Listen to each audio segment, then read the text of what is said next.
The sound of my boots echoed against the marble floor, each step landing heavier than the last. The courtroom was so still, it almost felt like the air itself was holding its breath. The defense lawyer leaned back, his smirk sharp and smug, as if he already knew how this would end. My brother, Ethan Ward, sat at the table beside him, his jaw tight, his eyes refusing to meet mine. "She's family," the lawyer said with a smirk that curled at the edge. "She'll protect him." I raised my right hand. My uniform sleeve caught the light, the metals glinting like silent witnesses. My voice came steady, cutting through the air like a clean blade. "Under oath, I won't." The judge froze mid-motion. Every whisper in the gallery died at once. The lawyer's grin faltered. Ethan finally looked up, and for the first time in years, he didn't see his little sister. He saw something he didn't understand. They forgot I serve truth, not blood. To understand how I ended up there, standing between my brother and the law, you have to go back. Back to a table where truth was never welcome, and respect was something I had to earn twice over just to lose once again. 2 months earlier, the house smelled like expensive whiskey and overcooked steak. My father, Colonel Ward, a man who believed obedience was the only form of love, sat at the head of the table. He was retired now, but he still commanded every room like it was a briefing. Ethan was in the middle of one of his success stories, another business deal, another victory he hadn't really earned. My mother laughed at every joke. My father nodded in approval. It was the usual performance. I waited for a pause, then quietly mentioned that I'd be testifying soon, in a classified deposition, something involving national security. For a moment, silence. Then my father chuckled, the kind that stung because it was practiced. "Oh, come on, Lena. You push paper for the army. Let your brother talk about real risks." The table erupted in laughter. Even Ethan's lawyer, seated 2 chairs down, joined in. I smiled, small, polite, the kind of smile you use to mask something breaking. Inside, I could feel that old familiar weight settle in again. The reminder that in this house, my uniform wasn't authority, it was just fabric. I looked at my watch. 22:15 hours. In 45 minutes, I'd be at my next classified briefing, discussing the same corruption case my brother's company was already entangled in. They laughed louder. I stayed quiet, my mind already elsewhere, already seeing the courtroom that none of them imagined. He thought he'd humiliated me in front of a family friend. What he didn't realize was that he'd just insulted the officer who would soon testify against him. My brother, Ethan Ward, the family's golden boy, could sell ice to the Arctic. He was charm in a tailored suit, every sentence rehearsed, every smile calibrated. My parents adored him for it. My mother, Ruth, a woman who believed appearances mattered more than truth, often said, "Ethan always looks out for us." And my father, Colonel Ward, would nod proudly as if Ethan's empty business talk were battlefield strategy. Me? I was the quiet one, the responsible daughter who never made waves, never needed help, never demanded space. It wasn't praise, it was dismissal wrapped in politeness. At every family gathering, the pattern repeated like a script. Ethan would stand, glass in hand, spinning some tale about a deal he closed or a partnership he secured. Everyone listened, wide-eyed. When I joined in conversation, someone inevitably shifted topics, too heavy, too technical, too work-related. Once, my mother placed a hand on my arm and whispered, "Sweetheart, not everything has to be about the army." I smiled, but inside, something sharp twisted. They didn't see my uniform as honor or service. It was just formality, a decorative costume to balance their family photos. They believed Ethan was the successful one because he had a house, a car, and confidence. They never wondered where the money came from, or who it came from. They assumed my silence meant I admired him. In truth, I was exhausted by the noise he created and the lies that filled it. But outside that house, in the world they never saw, silence was power. By day, I was Captain Elena Ward, counterintelligence officer, Joint Task Force Black Sigil. My world wasn't built on applause. It was built on precision. I spent my hours decoding encrypted transmissions, analyzing procurement data, and monitoring defense contracts for internal leaks. It wasn't glamorous. It was grueling. Every decision carried a shadow of consequence. One wrong interpretation, one missed code, and lives could be lost or reputations destroyed. I dealt in truths no one wanted to hear, and secrets no one was supposed to know. My colleagues, brilliant analysts and battle-hardened officers, respected me not for my name, but for my accuracy. They called me the clean hand because my work left no trace of error. It was lonely work, but I preferred loneliness to the noise of pretense. The night it happened was like any other. Dark, silent, sterile. I was reviewing encrypted Alpha Protocol intercepts, tracing patterns in a series of procurement anomalies. A routine JTF SIGINT sweep had flagged several invoices with irregular timestamps and altered signatures. Most people would have missed it. I didn't. The deeper I went, the colder I felt. The company names looked familiar, too familiar. When I decrypted the last line, my chest tightened. The code tag matched my brother's firm, Ward Strategic Logistics. The falsified invoices weren't random errors. They were deliberate manipulations linked to an insider within the Defense Logistics Agency. Ethan's name wasn't directly on the documents, but the trail pointed in one direction, and I knew that direction by heart. I sat there for a long time, the cursor blinking at the bottom of the report. My family's laughter echoed faintly in my head, their toasts, their praise, their certainty that I was the lesser one. I could already hear my father's voice, dismissing it as misunderstanding. But facts don't care about family hierarchy. The next morning, I filed the report through official channels. I didn't add commentary, didn't warn anyone. It wasn't my place to shield or accuse. It was my place to tell the truth. Still, the silence that followed was heavier than usual.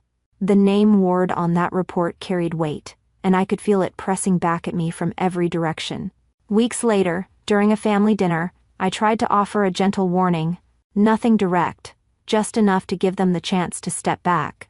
You might want to stay clear of Ethan's contracts for a while, I said softly. There are investigations coming. My father looked up from his plate, his expression hard. He's a civilian, he said sharply.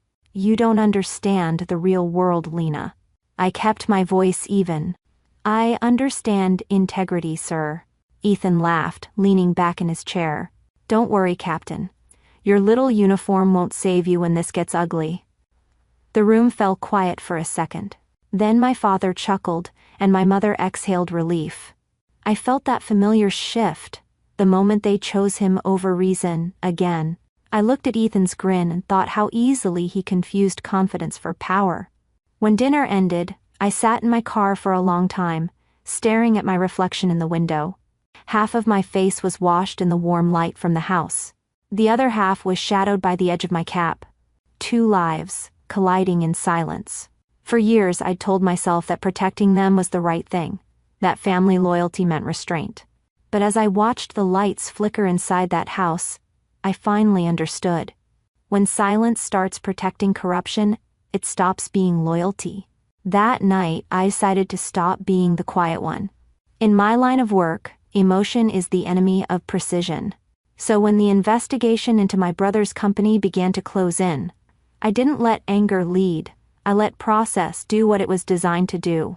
I knew how these things worked, how data traveled, how signatures told stories even their authors didn't realize they were writing. Within the Joint Task Force system, I quietly ran a procurement chain integrity audit. Each invoice, each subcontractor, each encrypted ledger entry, they all painted the same picture. Ethan's firm was laundering falsified invoices through third-party vendors. The digital fingerprints were subtle, but they were there. I just had to follow them. I used the same tools I'd used to expose foreign infiltrations, cross-referencing, procurement patterns and access logs under the DoD Alpha redacted clause. When the audit results came through, I didn't gloat. I documented, timestamped, archived. Every action had to be traceable and admissible under Section 44 clearance validation. I knew one mistake, one procedural gap, and the defense could shred the truth on a technicality.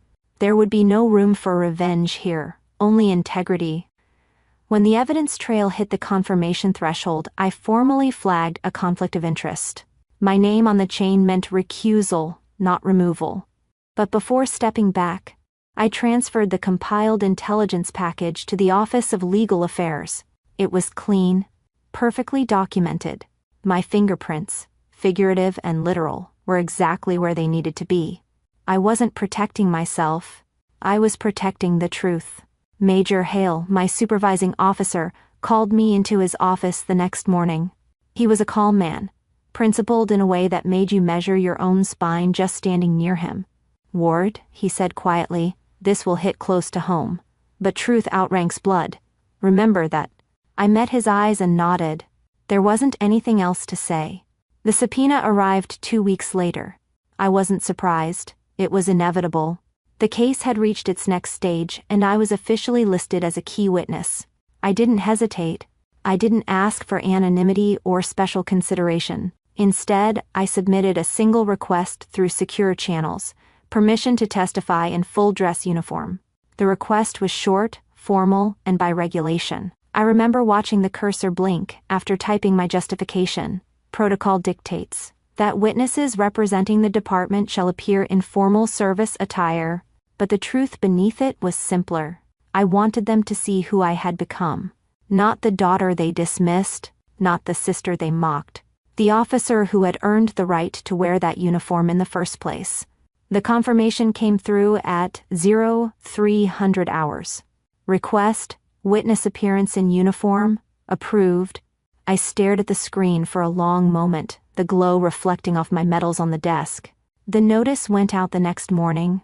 My family thought it was a formality. They had no idea they just RSVP'd to their own reckoning. The courtroom felt colder than I expected. Maybe it was the marble walls, or maybe it was the silence that followed me in. Every sound, my boots, my breath, the faint rustle of papers, seemed amplified, like the room itself was listening. Ethan sat at the defense table, shoulders relaxed, his smirk ready for display. My parents were behind him, seated just close enough to show support, just far enough to avoid eye contact with me. The defense lawyer was the kind of man who mistook confidence for cleverness. His suit gleamed, his smirk matched my brother's. When he saw me enter in full uniform, he leaned toward Ethan and whispered something that made them both grin. That small, smug laugh. It was familiar. It was the same one they'd shared my entire life. The judge adjusted his glasses. "Captain Ward," he said, "do you swear to tell the truth, the whole truth, and nothing but the truth?" I raised my right hand. "I do." My uniform caught the light as I spoke, the medals along my chest almost blinding in the reflection. The defense lawyer smirked again, as if my uniform were some theatrical choice, a costume, not a career. He began his questioning softly, almost kindly. "Captain Ward," he said, drawing out the title, "this must be difficult for you. Surely, you wouldn't want to see your own brother's life destroyed." I met his eyes. I kept my tone calm, deliberate. "With respect, counselor, my duty isn't to destroy anyone. It's to protect the truth." He smiled thinly. "Of course.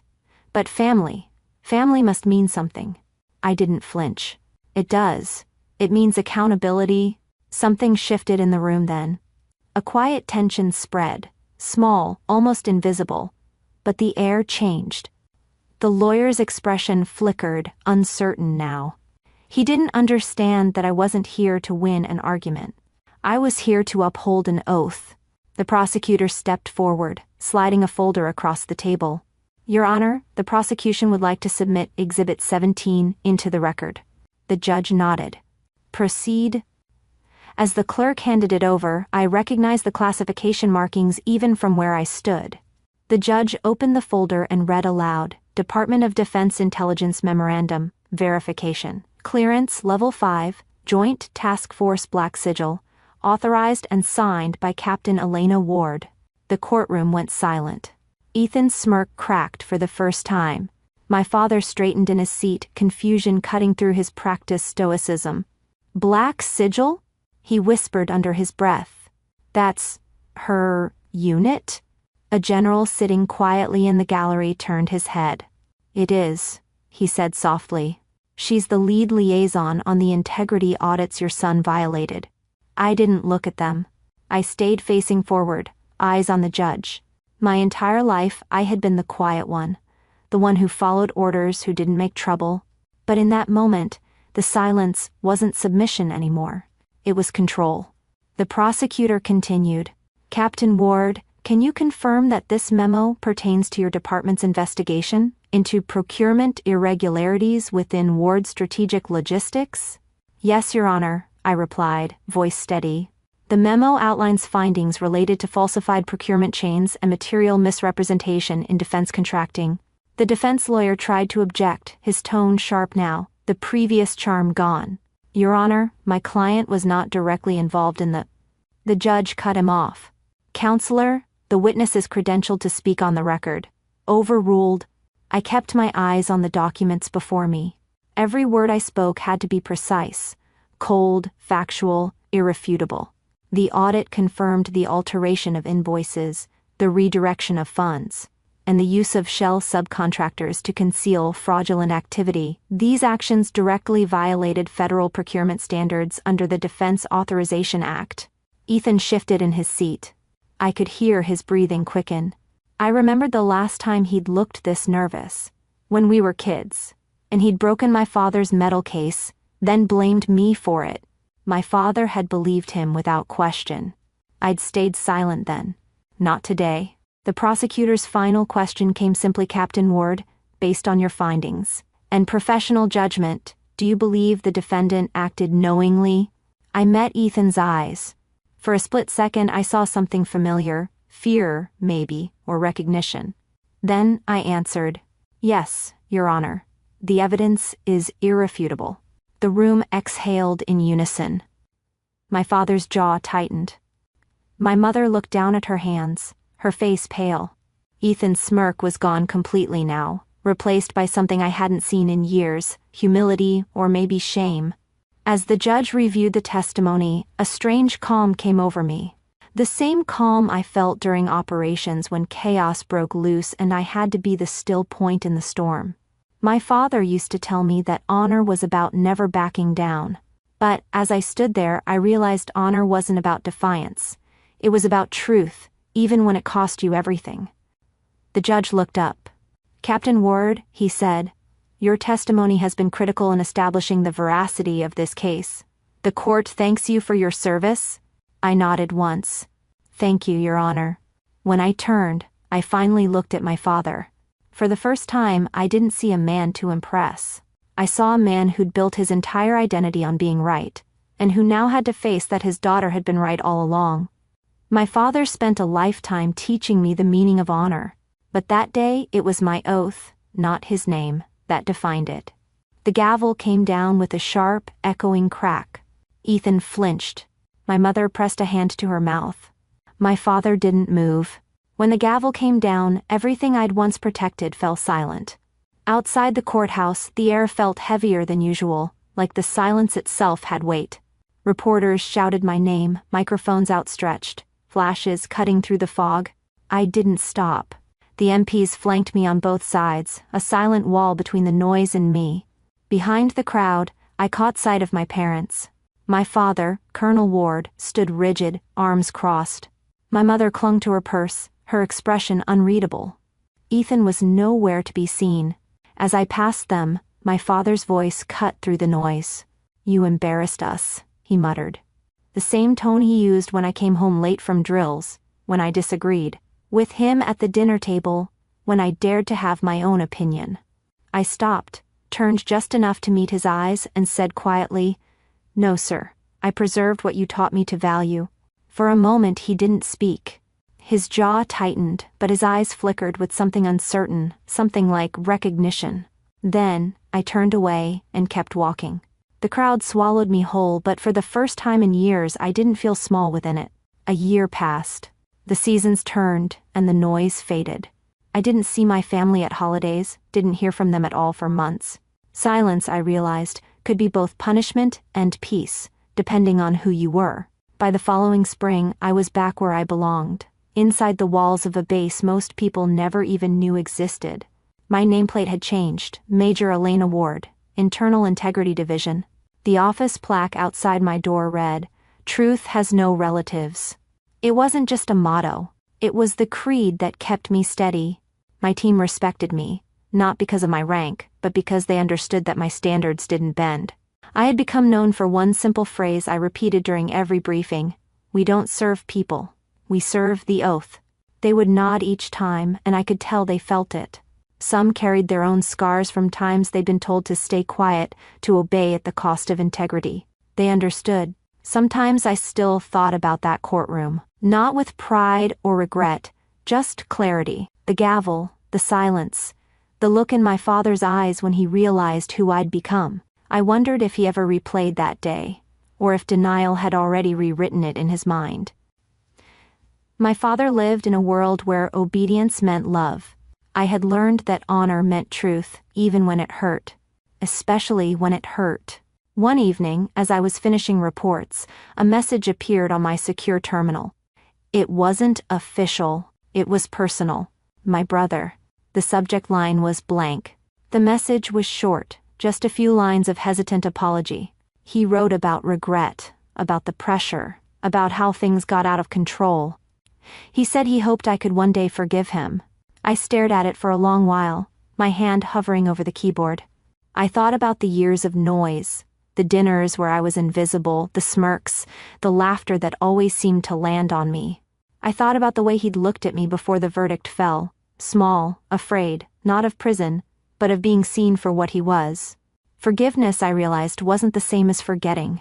It wasn't even reconciliation, it was release. I read his message once more, then quietly set it aside. I didn't delete it, but I didn't reply either. I whispered to myself, I can finally breathe knowing the truth stands, even if we never speak again. That night, I left my office late. The hallways were quiet, the kind of stillness that feels earned. As I stepped outside, the sun was setting over the base. The air smelled like dust and steel. I stood at the overlook where the runway lights stretched into the distance and pulled the metal case from my bag. The surface reflected the faint outline of the courtroom, the same courtroom. That had once felt like an end but had really been a beginning. I looked at my reflection in the glass. For the first time I saw a face that didn't need validation, didn't crave approval from people who had never tried to understand her. My posture softened. I adjusted my uniform and let the silence settle. Not the heavy, suffocating kind I grew up with. This silence was clean, earned. It struck me then how full circle it all felt. My family had spent years defining loyalty as silence, as compliance, as looking the other way. But I had learned something different, that integrity isn't loud. It doesn't demand applause. It stands quietly, unwavering, even when no one's watching. My father had always said, a soldier's loyalty is their greatest virtue. He never realized that loyalty without truth is just obedience in disguise. I turned back toward the base, the horizon reflecting off the glass one last time. My boots hit the ground in rhythm, steady and sure. My family thought loyalty meant silence. I learned that integrity means standing alone if you must. Truth doesn't need protection, it just needs witnesses. If you've ever chosen what's right over what's easy, share your story below. In this community, courage is never forgotten.